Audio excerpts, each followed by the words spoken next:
계속해서 요한복음 17장에 나타난 예수님께서 직접 하신 이 기도를 우리가 살펴보고 있습니다. 얼마나 은혜스러운지 모릅니다. 얼마나 깊이가 있고 얼마나 아버지 하나님과 친밀한 그런 관계에 있는지 모릅니다. 그 증거가 있습니다. 바로 탄원이 없다는 것입니다. 자신의 억울함을 호소하는 내용이 없다는 것입니다. 또 제자들로부터 받는 그러한 상처와 배신의 아픔, 제자들과 함께 사시면서 그들의 불신앙을 통해서 얼마나 많이 예수님께서 마음이 아프셨겠습니까? 제자들과 함께 지나는 동안 있었던 일들을 하나님께 올려드리는데 제자들의 허물과 죄를 고발하고 있지 않습니다. 하나님께서 택하여 내게 주신 사람들이 얼마나 문제 많은 사람인지 모르시죠? 얼마나 힘들었는지 모르시죠? 이렇게 하나님 앞에 호소하고 하나님께 주신 사람들 때문에 내가 얼마나 힘들었느냐, 그런 말 한마디도 하지 않으셨습니다. 또 예수님이 당하신 고난과 십자가 얼마나 억울한 순간이었습니까? 이 세상에서 가장 의로운 분이, 조금도 죄가 없으신 완전하신 그분이 가장 흉악한 범죄인의 취급을 받아서 십자가에 못 박혀 죽게 되셨다는 것, 얼마나 억울한 순간입니까? 그러나 예수님의 십자가의 죽음을 앞둔 이 예수님의 기도에는 자신의 억울함을 호소하는, 간청하는 기도가 전혀 나타나 있지 않다는 거죠. 오히려 그 억울한 죽음이 당신께서 영광스럽게 되는 순간이요, 그리고 당신이 영광스럽게 되심으로 아버지를 영광스럽게 하는 순간이다. 우리의 이성으로는 상상할 수 없는 신비의 기도를 드리신 것입니다. 그렇지만 우리의 기도에는 탄원의 기도가 있습니다. 우리는 하루아침에 요한복음 11장에 나타난 예수님의 기도를 본받을 수 없습니다. 우리는 늘 살아가면서 억울해하고 또 하나님 앞에 탄원해야 하고 호소해야 되고 우리 주변에 있는 사람들 때문에 받는 어려움을 하나님 앞에 토로해야 합니다. 하나님은 받으시는 분이십니다. 그래서 우리가 이 세상에서 늘 즐겨하게 되는 기도는 시편의 기도이죠. 시편에는 얼마나 많은 탄원이 나옵니까? 다윗이 그 억울한 누명을 쓰고 억울한 핍박을 받으며 고생할 때 하나님 앞에 탄원하였던 그 기도, 그것이 우리에게는 더 익숙하게 다가옵니다. 그러면 하나님께서 하루아침에 이런 요한복음 17장의 예수님의 기도를 흉내내라고 하지는 않습니다. 그러나 우리가 나아가야 될 그러한 기도의 목표, 하나님과의 관계는 우리가 이 세상에서 어떠한 어려움과 상황 속에 처할지라도 우리 예수님처럼 기도할 수 있다면, 하나님께 영광을 올려드리는 기도, 또 주님께서 우리에게 가르쳐 주시는 주기도문의 내용을 가지고 주님 앞에 기도할 수 있다면 우리는 더욱더 주님의 마음에 합한 기도의 생활을 할 수 있을 것이라고 생각을 합니다.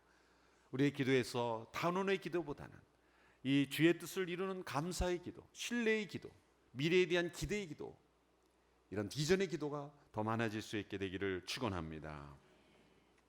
이 요한복음 17장에는 세 가지 간구가 나옵니다. 첫째는 진리로 거룩하게 하소서. 제자들을 위해서 기도하실 때 진리로 그들을 거룩하게 하소서. 두 번째 기도의 제목은 저희로 하나 되게 하소서. 그리고 마지막 세 번째 기도는 장차 예수 그리스도를 믿게 될 사람들, 곧 우리들이죠. 우리들도 역시 제자들이 되었기 때문에 같은 이 기도의 제목에 포함이 되는 것입니다. 장차 예수를 믿게 될 그 제자들을 위해서 기도하시면서 세상이 알게 하소서.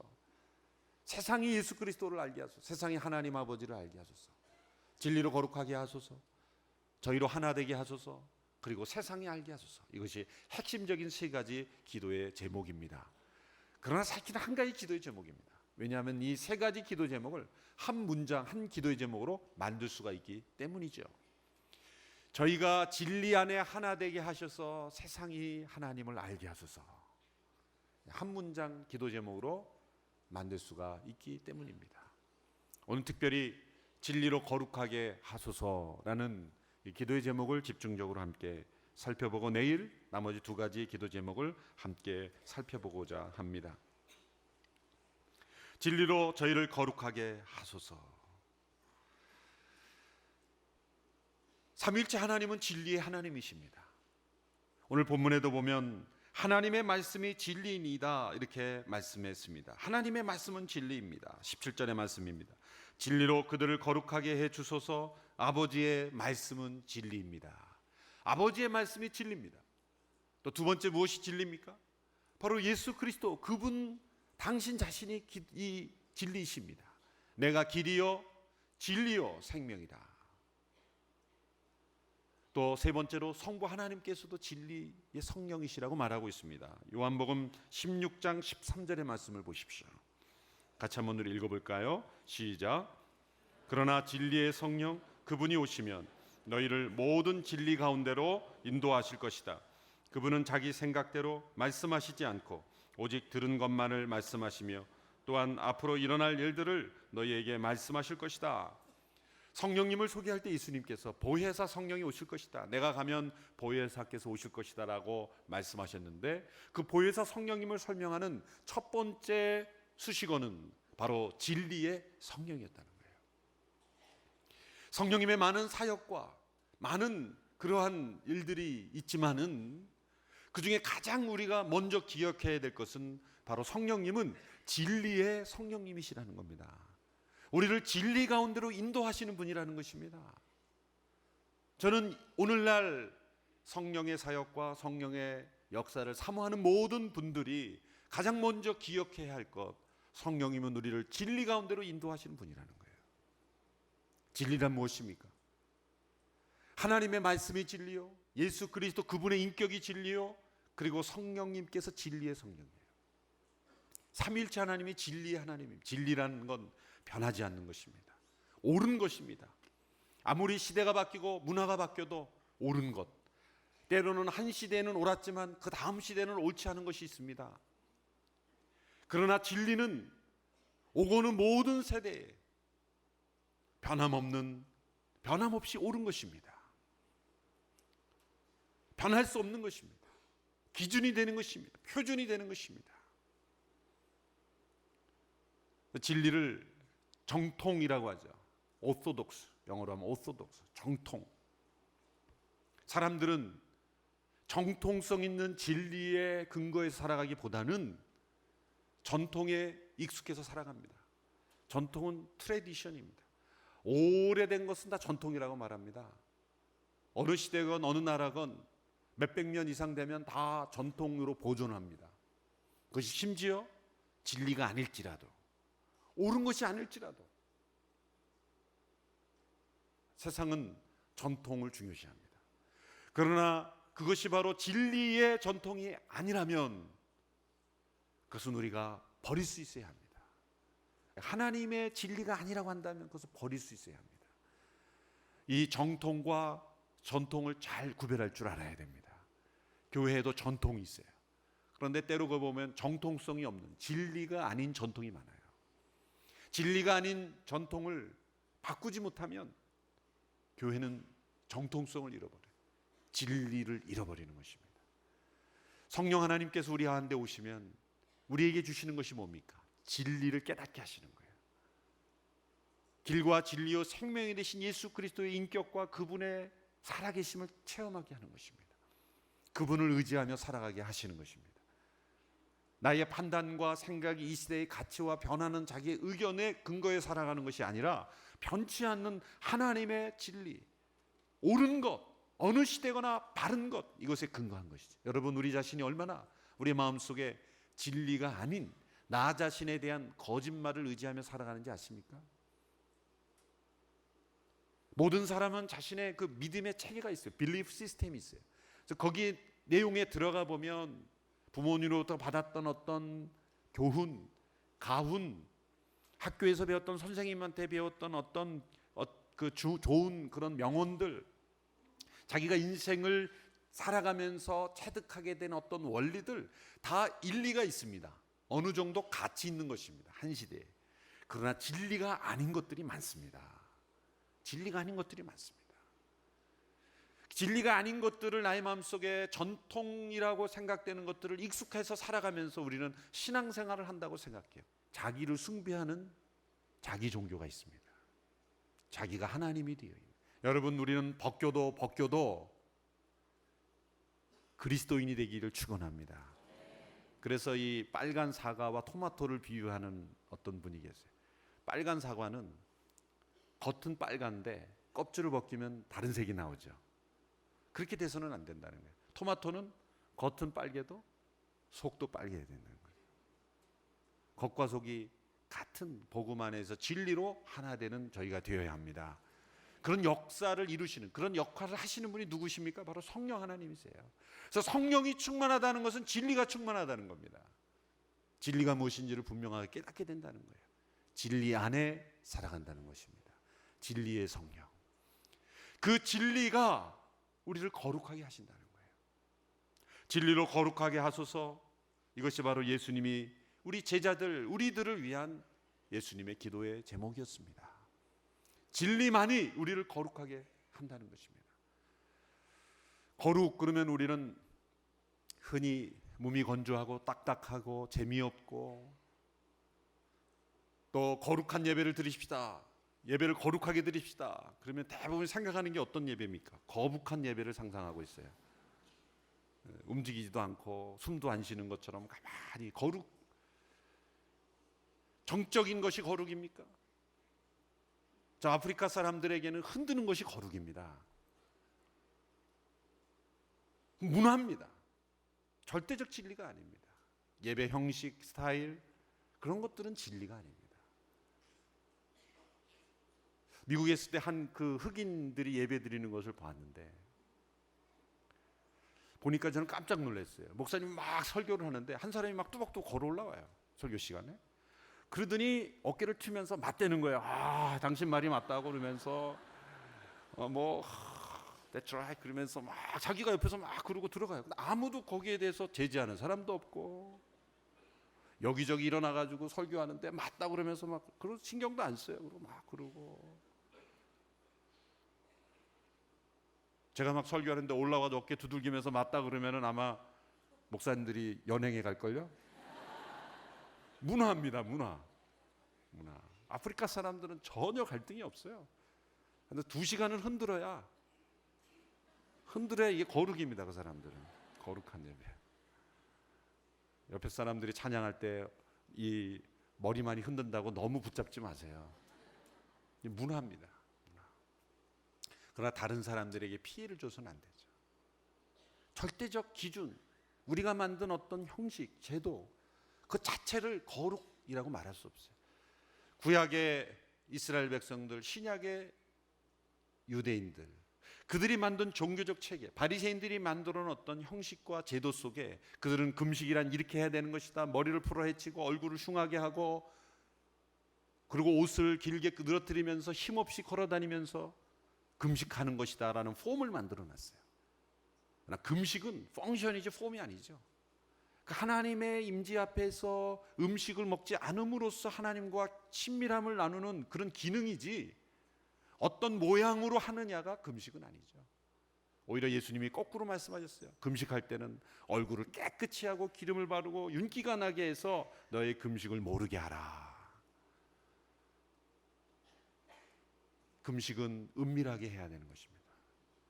그러므로 꼭 회식 시간에 금식한다고 와서 앉아 있는 분들이 계세요. 그러지 마세요. 회식할 때 그냥 와서 드세요. 그리고 몰래 혼자 하세요. 모두들 기쁨의 회식을 하는데 나 오늘 금식이야 그러고 가만히 이러고 앉아 계십니다.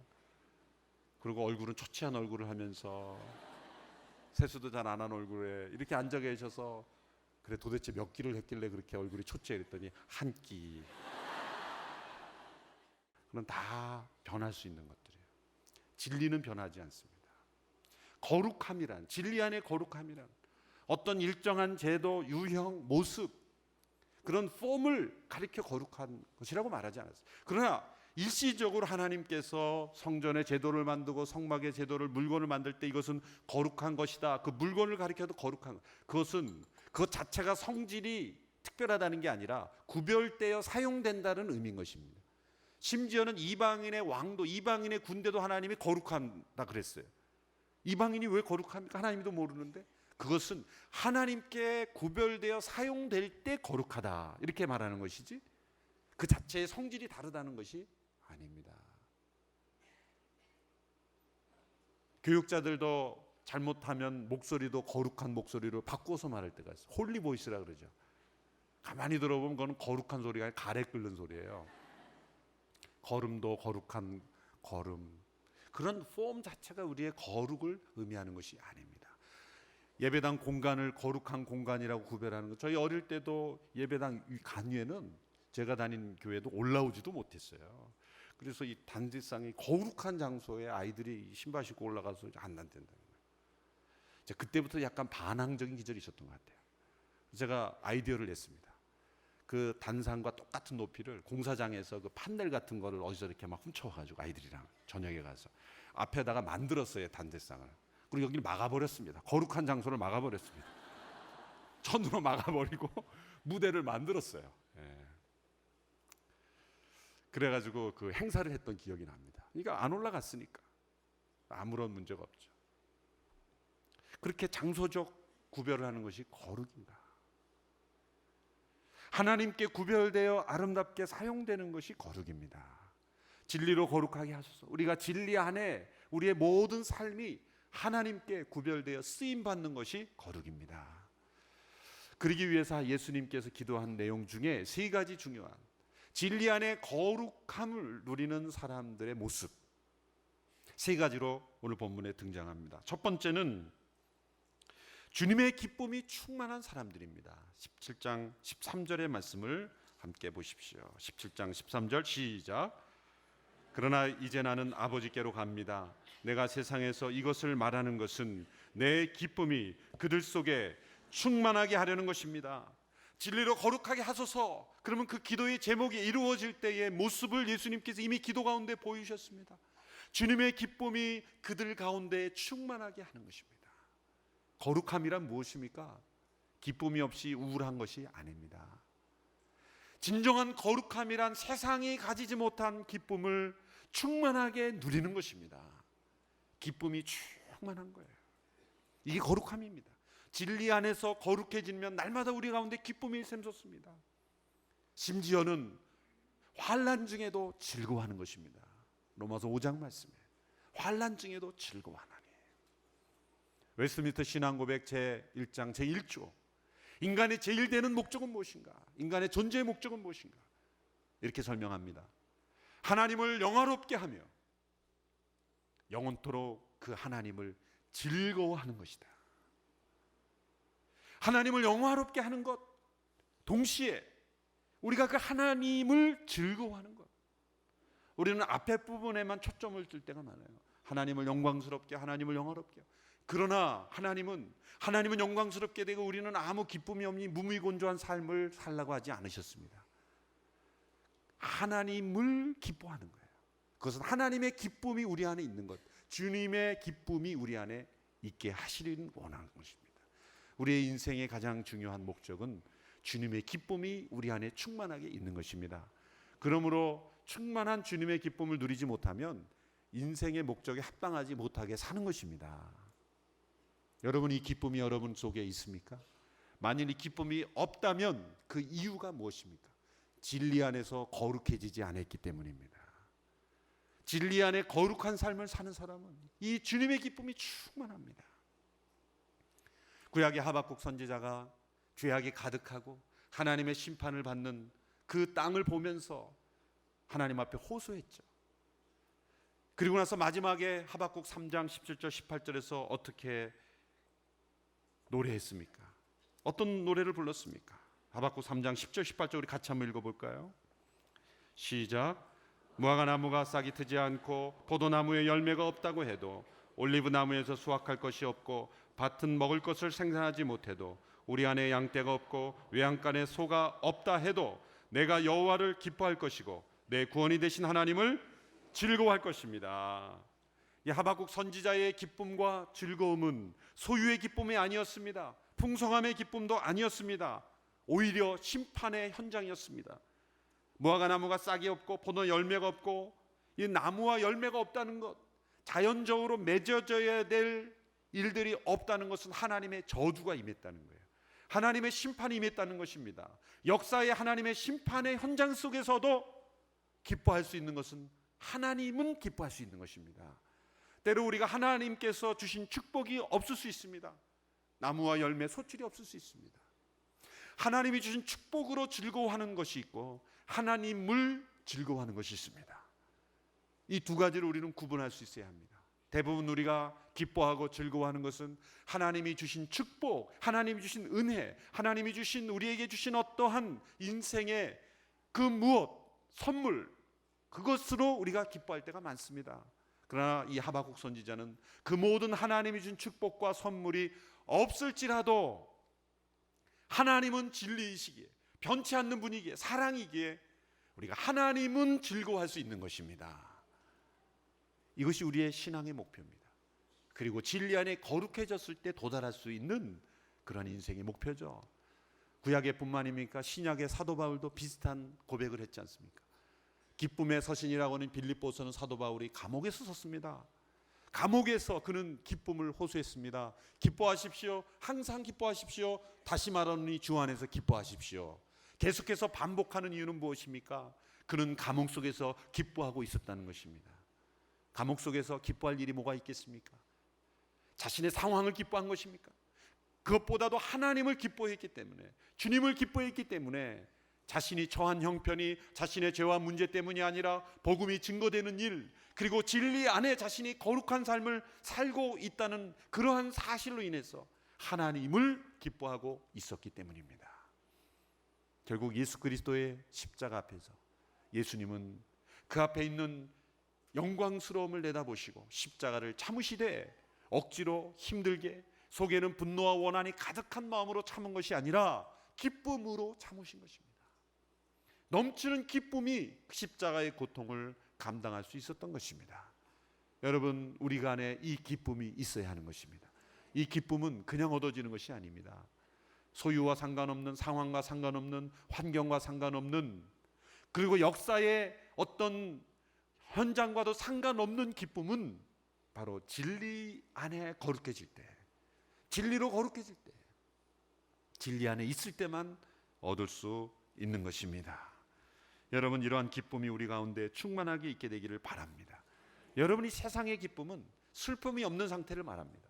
그러나 예수님께서 말씀하신 기쁨은 슬픔이 없는 상태가 아닙니다. 세상은 기쁨을 얻기 위해서 무엇인가를 대체하려고 합니다. 그러나 예수님께서 말씀하신 이 기쁨은 슬픔이 변화되어 기쁨이 되는 것입니다. 이 말씀을 요한복음 16장의 20절 22절에서 이미 말씀하셨습니다. 요한복음 16장 20절로 22절의 말씀을 보시겠습니다. 같이 한번 읽어볼까요? 시작. 내가 진실로 진실로 너희에게 말한다. 너희는 울며 애통할 것이나 세상은 기뻐할 것이다. 너희가 슬퍼하게 될 것이나 너희의 슬픔은 기쁨으로 변할 것이다. 여인이 출산할 때는 걱정에 잠기게 된다. 진통할 때가 가까웠기 때문이다. 그러나 아기가 태어나면 사람이 세상에 태어났다는 기쁨 때문에 더 이상 그 고통을 기억하지 않는다. 너희도 이와 같다. 너희가 지금은 슬퍼하지만 내가 너희를 다시 볼 때는 너희가 기뻐할 것이요 또 너희 기쁨을 빼앗을 사람이 없을 것이다. 비유를 들으셨습니다. 여인이 출산하는 그러한 그 모습, 여인이 출산할 때 그 고통, 그 아픔이지만 낳고 나면 그 아이가 태어났다는 기쁨 때문에 그 슬픔이 변하여 기쁨이 된 것입니다. 그 고통의 그 기간이 없으면은 그 출산의 기쁨이 없는 것이죠. 하나님이 우리에게 주시는 기쁨은 고통 없는 기쁨이 아니라 고통이 변하여, 슬픔이 변하여 기쁨이 되는 것입니다. 우리가 이해할 수 없는 많은 고난과 이해할 수 없는 상황, 그런 고통, 아픔, 그런 모든 상황이 오히려 변하여 우리의 기쁨이 제목이 될 줄로 믿습니다. 어떻게 하면 이렇게 됩니까? 진리로 거룩해질 때, 진리 안에서 거룩해질 때 가능해지는 것입니다. 두 번째는 진리로 거룩해지는 사람은 악으로부터 보호를 받는 것입니다. 15절의 말씀을 같이 읽습니다. 시작. 내가 아버지께 기도하는 것은 아버지께서 그들을 세상에서 데려가 달라는 것이 아니라 악한 자로부터 그들을 보호해 달라는 것입니다. 16절. 내가 세상에 속하지 않은 것처럼 그들도 세상에 속하지 않았습니다. 진리로 거룩해져야 할 이유는 바로 우리가 세상으로부터, 악에서부터 보호를 받기 때문입니다. 우리가 이미 악에서 구원하소서라는 기도의 제목을 통해서 이 악에 관한 문제는 우리가 함께 살펴보았지만 우리가 진리 안에 거룩해질 때 이 세상의 악으로부터 보호를 받는 거예요. 여러분 인생을 오래 사신 분들은 아실 겁니다. 진리 안에 있지 않을 때 어떤 일이 생기는지, 거룩한 삶을 살지 않을 때 나에게 어떤 일이 생기는지를 우리는 잘 알고 있습니다. 보호를 받지 못합니다. 하나님께서 우리를 보호하실 수 있는 것은 우리의 진리 안에 거할 때 하나님께서 우리를 온전하게 악으로부터 보호해 주시는 것입니다. 세상의 악으로부터 보호를 받아야 합니다. 그러므로 우리는 이 세상에 있지만 세상에 속하지 않은 사람으로 살 수가 있는 것입니다. 진리로 거룩해질 때만 우리는 세상에 속하지만 세상에 속하지 않은 인생을 살 수가 있습니다. 그러므로 우리가 드려야 될 질문은 있습니다. 만약 우리가 세상에 살지만 세상 원리대로 세상에 속하지 않은 인생을 살며 사람들은 우리를 향하여 이렇게 말할 겁니다. 왜 그렇게 사느냐? 너희는 왜 우리같이 살지 않느냐? 미워할 것입니다. 그런데 요즘은 이 질문이 거꾸로 바뀐 것 같아요. 우리가 드려야 될 질문은 왜 당신들이 우리 같지 않느냐라는 질문이어야 되는데 요즘은 왜 교회가 세상처럼 사느냐? 왜 당신들이 우리처럼 사느냐? 그런 질문 아니겠습니까? 여러분 우리가 마땅히 들어야 될 질문을 듣게 되기를 바랍니다. 왜 당신은 우리와 같지 않느냐? 라는 질문을 드려야 합니다.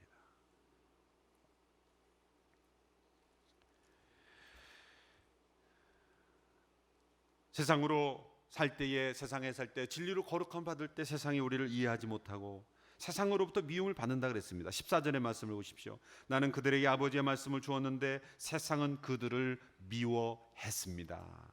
내가 세상에 속해 있지 않은 것처럼 그들도 세상에 속해 있지 않기 때문입니다. 세상에 속하지 않은 인생을 살면 사람들의 미움을 받는다는 거죠.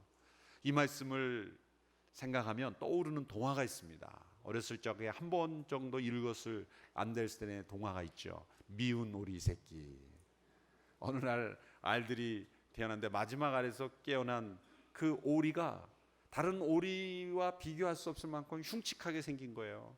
목도 길고 다른 오리처럼 그런 모습이 아니라 아주 이상한 기형아가 태어난 거예요. 오리들이 볼 때는. 그래서 미움을 받았죠. 너는 왜 우리 같지 않느냐? 왜 우리 모습이 아니라 너는 이상하게, 예? 그래서 미운 오리 새끼가 된 것 아니겠습니까? 평생 그 미운 오리 새끼는 자라오면서 같은 오리들로부터 너는 못생겼어, 너는 우리와 달라, 너는 왜 그렇게 특이하게 생겼니? 그러고 많이 비판을 받고 정죄를 받고 따돌림을 받았지 않습니까? 근데 어느 날 그가 점점점 자라서 더욱더 미움을 받을 때에 백조의 무리 속에 그 미운 오리가 탁 들어가는 순간 자기와 똑같은 그 못생긴 사람이 아니라 오리들을 봤는데 그 오리가 아니라 백조였다는 거죠. 백조. 그 아름다운 백조. 그러나 이 세상이 볼 때는 미운 오리 새끼였습니다. 여러분 우리가 이 세상으로부터 받는 미움은 바로 그런 세상과 거룩하게 구별되기 때문에 받는 미움이어야 합니다. 세상에서 잘못해서 받는 미움이 아니라 세상과 다른 삶을 살면서 거룩한 삶을 살기 때문에 세상으로부터 미움을 받는 것. 세상에 미운 오리가 새끼가 되는 저와 여러분들에게를 축원합니다. 그러나 미운 오리가 아니라 아름다운 백조라는 것을 기억하시기 바랍니다. 우리가 누구인가를 기억해야 합니다. 우리는 오리가 아니라 백조입니다. 속으로 어떤 분은 나 오리고기 좋아하는데 이렇게 생각하지 마시고 우리는 오리가 아니라 백조입니다. 우리가 누구인지를 기억해야 돼요. 제가 뮤지컬을 많이 보는 건 아니지만 미국에 있을 때 맨하탄에 브로드웨이에서 하는 뮤지컬을 몇 번 본 적이 있습니다. 한 목사님이 방문했을 때 또 목사님 모시고 가서 같이 보았던 라이언 킹이라는, 잘 알죠? 라이언 킹 만화로도 나오고 너무 스토리 잘합니다. 아주 통역이 필요 없이 볼 수 있는 유일한 뮤지컬. 스토리를 다 알기 때문에. 그런데 그 너무나 무대도 아름답고 노래도 아름답고 정말 스토리도 재미있고, 그런데 그 잊을 수 없는 장면 하나가 있습니다. 그 주인공 심바. 그 라이언 킹의 그 아들 사자가 그 삼촌으로부터 음모의 아버지가 라이언 킹이 죽고 쫓겨나지 않습니까?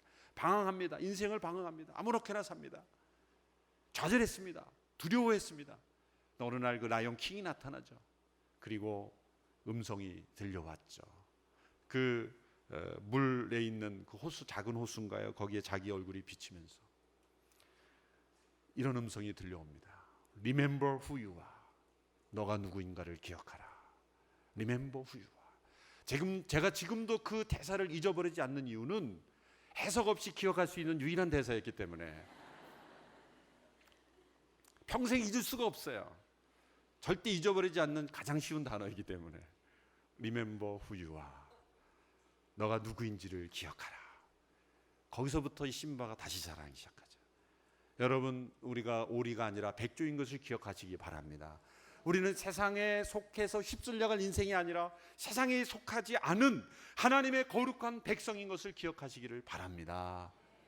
우리가 누구인 것을 기억해야 합니다. 그럼 어떻게 우리가 세상에 있지만 세상에 속하지 않은 인생을 살겠습니까? 저는 의사 선생님들을 생각했어요. 의사 선생님들은 병자들을 늘 만납니다. 제가 걱정이 되는 것은 그 많은 병자들을 만날 때 의사 선생님들이 감염되면 어떡하나. 감기 환자를 만나면서 감기가 감염되고 그러지 않을까 염려가 돼요. 그렇기 때문에 의사 선생님들은 늘 자신을 그 감염으로부터 보호를 해야 합니다. 가까이 만나지만 그 병으로부터 전염되지 않도록 자신을 철저히 보호해야 되죠. 그러나 동시에 그 병자를 치료해야 되는 것입니다. 두 가지가 다 할 수 있어야 돼요. 우리는 이 세상으로도 멀리 떨어지는 이 의사가 병자를 피하고 외면하면 되겠습니까? 의사가 아니죠. 진정한 의사는 병자와 함께 있는 의사입니다. 그러나 그 병자로부터 병은 자신을 감염시키지 않되 그 병을 또 적극적으로 치료할 수 있어야 됩니다. 바로 그것이 세상에 속하지만 세상에 속하지 아니한 인생을 사는 모습이라고 저는 생각을 합니다. 세 번째로, 마지막, 진리로 거룩해진 하나님의 백성들은 이 세상으로 보내심을 받은 사람들입니다. 16절과 18절의 말씀입니다. 18절 말씀 같이 읽습니다. 시작. 아버지께서 나를 세상에 보내신 것 같이 나도 그들을 세상에 보냅니다. 19절. 그들을 위해 내가 나를 거룩하게 하는 것은 그들도 진리로 거룩하게 하려는 것입니다. 세상으로 보냄을 받은 사람들입니다. 진리로 거룩함을 입은 사람들은 세상 속에 보냄을 받은 사람들. 보냄을 받았다는 것은 사명이 있다는 것이고 섬김이 있다는 것이고 해야 할 일이 있다는 것입니다. 그 해야 할 일은 무엇입니까? 바로 사랑하는 일입니다. 레위기 19장에 보면 내가 거룩하니 너희도 거룩하라 라는 명령을 주셨는데 그 거룩의 내용은 무엇입니까? 바로 사랑입니다. 너희 중에 있는 나그네를 잘 대접해라. 가난한 자를 잘 돌보라. 추수할 때 다 거두지 말고 남겨두라. 돌보라, 섬기라. 하나님을 마음을 다해 사랑하라. 그리고 이웃을 내 몸처럼 사랑하라. 하나님의 거룩은 사랑입니다. 무엇이 구별된다는 뜻입니까? 이 세상이 줄 수 없는 사랑으로 사랑한다는 면에서 거룩이라는 것입니다. 그러므로 진리로 거룩해진 백성들은 이 땅을 살면서 마음을 다해 하나님을 사랑하고 이웃을 내 몸처럼 사랑하며 이 세상 속에 파송되는 사랑의 사도로서 세상을 섬기는 인생을 살게 되는 것입니다. 그러므로 진리로 거룩해진다는 것은 죄를 짓지 않고 세상으로부터 내가 뒤로 물러나는 것이 아니라 세상 속에 적극적으로 들어가서 하나님이 기뻐하시는 일을 하고 세상을 사랑하는 일을 하고 세상을 구원하고 치유하는 일을 하는 것입니다. 진리로 거룩해지면 우리를 통해 아름다운 역사, 아름다운 섬김들이 나타나는 것입니다. 마지막으로 저는 이러한 비유를 생각해 봅니다. 오늘 이 아름다운 연주를 해주셨는데 진리로 거룩해진다는 것이 무엇일까? 저는 진리를 악보라고 생각을 합니다. 오늘도 아름다운 바이올린 연주를 해주셨는데 그런 바이올린을 연주하는 분들을 보면 이 대연주자일수록 악보 없이 막 이렇게 연주하지 않습니까? 자연스럽게 막 연주합니다.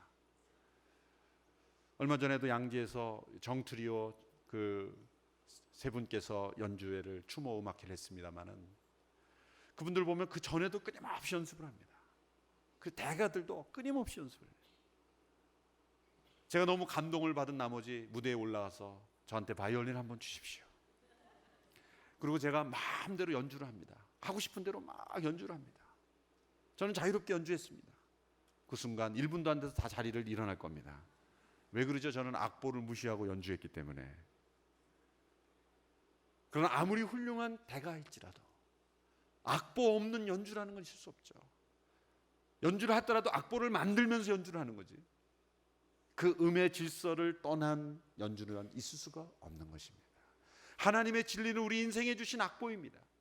그 악보를 따라 우리가 순종하며 거룩한 삶을 살 때 우리의 삶을 통해서 아름다운 음악이 연주가 되는 것입니다.